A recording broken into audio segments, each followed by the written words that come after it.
कल्पना कीजिए कि आप एक रोलर कोस्टर पर सवार होकर अपने काम पर जा रहे हैं। आप सड़कों, पहाड़ों और नदियों के ऊपर से उड़ते हुए जा रहे हैं। तभी अचानक सामने एक बड़ी बिल्डिंग आ जाती है और आप उसको चीरते हुए उसके अंदर प्रवेश कर जाते हैं। दोस्तों, आप ये कोई सपना नहीं देख रहे हैं, बल्कि आप अपनी खुली आंखों से दुनिया का सबसे आधुनिक मेट्रो सिस्टम देख रहे हैं। लेकिन ये कहाँ है और इसे कैसे बनाया गया, आज की वीडियो में आप ये जानने वाले हैं। दोस्तों, आप इस समय YouTube चैनल FMD प्लैनेट की वीडियो देख रहे हैं और आज की वीडियो में हम दुनिया के सबसे ऊंचे और आधुनिक मेट्रो सिस्टम को करीब से जानेंगे। लेकिन इससे पहले कि हम वीडियो में आगे बढ़ें, एक ज़रूरी अपील करना चाहेंगे। अगर आपने अभी तक हमारे चैनल को सब्सक्राइब नहीं किया है तो जल्दी से सब्सक्राइब करके बेल आइकन भी प्रेस कर दें।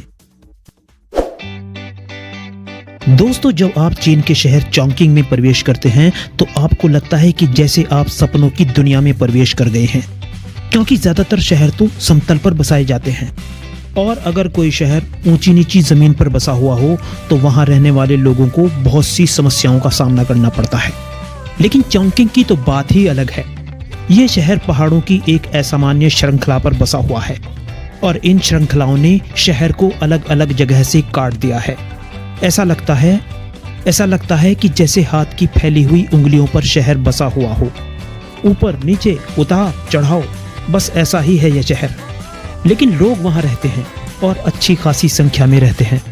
इनकी संख्या 32 मिलियन है और इस शहर के सबसे ऊंचे स्थान की समुद्र तल से ऊंचाई 400 मीटर है, जबकि सबसे निचला स्थान 150 मीटर ऊंचा है और इन दोनों स्थानों का अंतर 250 मीटर है, जो एक गगनचुंबी इमारत के बराबर हो सकता है।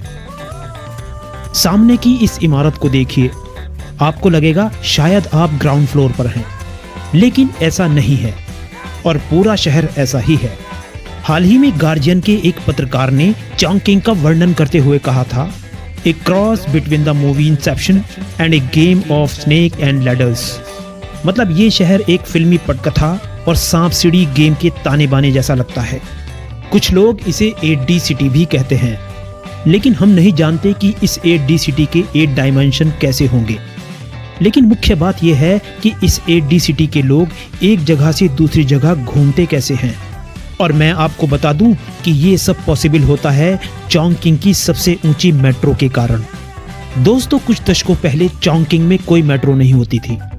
लोगों को अपने काम पर जाने के लिए पैदल चलकर या किसी गाड़ी की सहायता से, साइकिल की सहायता से या केबल कार की सहायता से ही जाना होता था और चॉन्गकिंग की सड़कें लगातार जाम रहती थी और लोगों को अपने काम पर जाने में बहुत सारी मुश्किलों का सामना करना पड़ता था। सोचिए, एक बड़ी आबादी और सड़कें भी ज्यादा चौड़ी नहीं थी। उस समय यहाँ के परिवहन को पूरे चीन में सबसे खराब स्थिति में माना जाता था। इसलिए यहाँ की सड़कों से ट्रैफिक का दबाव कम करने के लिए मेट्रो ट्रेन की जरूरत महसूस की गई। लेकिन प्रॉब्लम यह थी कि शहर की बसावट तो मेट्रो ट्रेन के निर्माण के अनुकूल ही नहीं थी। मेट्रो का निर्माण करना यहाँ बहुत मुश्किल था, लेकिन करना तो था ही और किसी तरह वे इसके निर्माण में कामयाब भी रहे। फिर क्या था, 2005 में चॉन्गकिंग मेट्रो ने जनता के लिए अपने दरवाजे खोल दिए। इससे पहले हम जाने कि इस अविश्वसनीय प्रोजेक्ट को बनाने के लिए कौन कौन सी चुनौतियां आईं, आइए पहले इस प्रोजेक्ट पर एक नजर डाल लेते हैं। दोस्तों, फिलहाल चॉन्गकिंग मेट्रो सिस्टम कुल मिलाकर 560 किलोमीटर तक फैला हुआ है, जो न्यूयॉर्क या लंदन के अंडरग्राउंड सिस्टम से भी लंबा है। चॉन्गकिंग दुनिया का छठा सबसे लंबा रेल प्रोजेक्ट है। लेकिन एक बात है जो इस रेल प्रोजेक्ट को इतना इनक्रेडिबल बनाती है, और वो ये कि जब आप इसे देखते हैं, एक पल तो यह ऊंचे ऊंचे पुलों को पार कर रही होती है तो दूसरे ही पल पहाड़ों के किनारे पर चलने लगती है।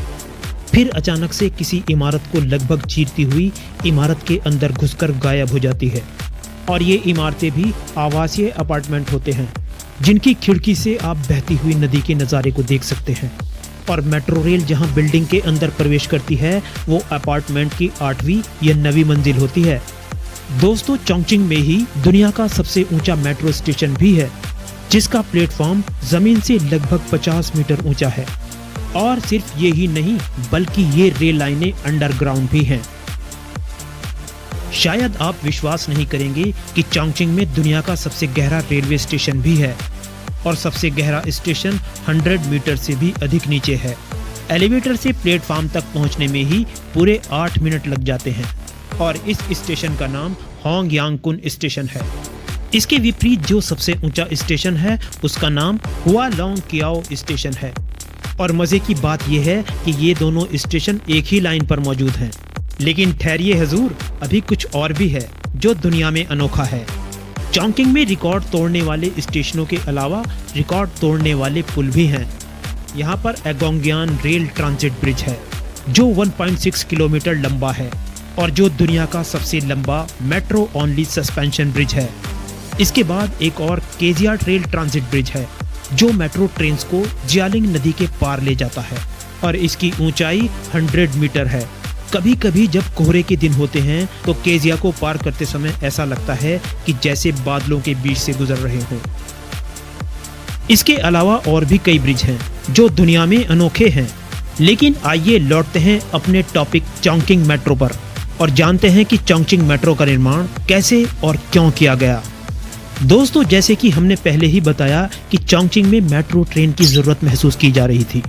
इसके लिए 1940 के दशक में बहुत से समूहों ने चॉन्गकिंग में मेट्रो सिस्टम शुरू करने के लिए प्रस्ताव रखे। हालांकि उनमें से ज्यादातर ने बाद में इस प्रोजेक्ट से तौबा कर ली, लेकिन कुछ लोगों को ये योजना व्यर्थ नहीं लगती थी और वे इस पर लगातार विचार करते रहे। 70 और 80 के दशक में बीजिंग और शंघाई में मेट्रो का निर्माण किया गया, लेकिन चॉन्गकिंग में तब भी नहीं। इसकी वजह थी तकनीकी दृष्टि से यह परियोजना बहुत डिफिकल्ट और महंगी थी। लेकिन 80 के दशक के आखिर तक चीजें बदलने लगी और चॉन्गकिंग में मेट्रो बनाने के लिए सरकार द्वारा एक टास्क फोर्स बनाई गई जिसने अगले कुछ वर्षों में विदेशों की यात्राएं की और वहां के मेट्रो सिस्टम को समझा और जाना कि किस प्रकार कठिन और पहाड़ी स्थानों पर रेलवे का निर्माण किया जाता है। जितना संभव हुआ उतना सीखा और फिर यह टास्क फोर्स एक विकल्प लेकर लौटा और वो था मोनोरेल। अगर आप मोनोरेल के ट्रैक को देखेंगे तो मोनोरेल ट्रैक पारंपरिक रेल ट्रैक की तुलना में काफी हल्का होता है और अगर आप ज्यादा बड़ा एलिवेटेड ट्रैक बना रहे हैं तो इस सिस्टम को कंपैरेटिवली कम सपोर्ट की जरूरत होती है। टास्क फोर्स ने पाया कि बीजिंग जैसी पारंपरिक मेट्रो के लिए प्रति किलोमीटर ट्रैक की लागत $200 मिलियन से अधिक थी। लेकिन अगर मोनोरेल बनाते हैं तो लागत लगभग आधी रह जाती है, यानी लगभग 100 मिलियन प्रति किलोमीटर। और मोनोरेल पारंपरिक रेल की तुलना में ऊर्जा की खपत भी कम करती है। इसके अलावा टास्क फोर्स ने यह भी पाया कि पारंपरिक पटरियों का उपयोग करने वाले स्टेशन मोनोरेल ट्रैक की तुलना में लगभग 10 गुना अधिक ऊर्जा का उपयोग करते हैं। मोनोरेल सिस्टम तीखे मोड़ों और खड़ी चढ़ाई पर भी बेहतर काम करता है। मतलब ये कि मोनोरेल सिस्टम चॉन्गकिंग के लिए आसान और कम खर्चीला पाया गया। अब आप सोचेंगे कि मोनोरेल इतना ही बढ़िया है तो हर कोई इसका इस्तेमाल क्यों नहीं करता? तो आप भी समझ लीजिए, मोनोरेल केवल तभी चल सकता है जब आप केवल एलिवेटेड मेट्रो का निर्माण कर रहे हों। लेकिन अगर आपको अंडरग्राउंड रेल सिस्टम तैयार करना है तो वहां मोनोरेल नहीं चलेगा। वहां तो पारंपरिक रेल सिस्टम ही आसान और कम खर्चीला होगा। लेकिन जब बात चॉन्गकिंग सिटी की जाए तो इस 8D सिटी के लिए मोनोरेल बिल्कुल परफेक्ट आइडिया है। लेकिन तब इस सिटी में मोनोरेल ट्रैक का बनाना भी कम मुश्किल भरा नहीं था। आमतौर पर जब एक एलिवेटेड रेल रूट बनाया जाता है तो सबसे पहले पिलर्स बनाए जाते हैं। इसके बाद मोनोरेल के हर पार्ट को टुकड़ों के रूप में क्रेन के द्वारा ऊपर फिट किया जाता है। लेकिन चॉन्गकिंग में ये सब करना पॉसिबल नहीं था। वजह थी वहाँ की पतली सड़कें, ऊपर नीचे चढ़ते उतरते ढलान। वहां पर तो किसी व्यक्ति के लिए ही चलना मुश्किल भरा था। भारी भरकम क्रेन को ले जाने की तो बात ही क्या करें। लेकिन इसे इस शहर की खुशकिस्मती ही कहेंगे कि इसका जवाब भी टास्क फोर्स ने ढूंढ निकाला। उन्होंने एक विशेष प्रकार की बीम ट्रांसपोर्ट मशीन विकसित की। इस मशीन को इसी प्रकार के कार्यों के लिए डिजाइन किया गया था। ये मशीन एलिवेटेड रूट के एक टुकड़े को अपने शरीर से चिपका लेगी और फिर धीरे से पिलर्स पर आगे सरक कर इस टुकड़े को इसकी सही जगह पर रख देगी। लेकिन इस मशीन को व्यवहारिक रूप से तैयार होने में भी काफी समय लग गया और फाइनली दिसंबर 2000 में इन मशीनों ने काम संभाल लिया। इसके ठीक 5 साल बाद चॉन्गकिंग मेट्रो की पहली लाइन आधिकारिक तौर पर जनता के लिए खोल दी गई। और इसके बाद लाइन 2 चालू की गई। और लाइन 2 ही वो लाइन है जिसका ज़्यादातर हिस्सा शहर की सड़कों के ऊपर से गुजरता है। हालांकि इसका कुछ हिस्सा अंडरग्राउंड भी है। और एक बात और, यही वो लाइन है जो अपार्टमेंटों के अंदर से गुजरती है। वैसे जब मेट्रो बनाने की योजना बनाई जा रही थी तब यहाँ पर ये बिल्डिंग बिल्कुल नहीं थी, लेकिन बाद में इस जगह एक ऐसी इमारत का निर्माण किया गया जिसके अंदर से मेट्रो सुरक्षित रूप से उसके पार जा सके। ऐसा करते समय डिजाइनरों को यह भी ध्यान में रखना था कि मोनोरेल के गुजरने से होने वाले कंपन का कोई असर इस इमारत पर ना पड़े। आइए अब जानते हैं कि इंजीनियरों ने ये कैसे सुनिश्चित किया कि मोनोरेल के कंपन से इमारत सुरक्षित रहेगी। ऐसा करने के लिए निर्माण करने वाली टीम ने इमारत के अंदर हॉरिजॉन्टल पिलर्स को बिल्डिंग की संरचना के साथ ऐसे मर्ज कर दिया कि मोनोरेल का एलिवेटेड पार्ट बिल्डिंग के बीचों बीच अलग खड़ा था और पिलर्स के कंपन से ये बिल्डिंग बिल्कुल अछूती थी। इसके बाद चॉन्किंग में मेट्रो लाइनों का जाल फैल गया, लेकिन ये 2 नंबर लाइन जिस पर मोनोरेल चलती थी रिकॉर्ड पर रिकॉर्ड तोड़ रही थी। ये लाइन दुनिया की सबसे लंबी मोनोरेल लाइन का रिकॉर्ड रखने के साथ साथ ये लाइन दुनिया की सबसे व्यस्त मोनोरेल लाइन भी है, जिस पर हर साल लगभग 250 मिलियन मोनोरेल चलती हैं।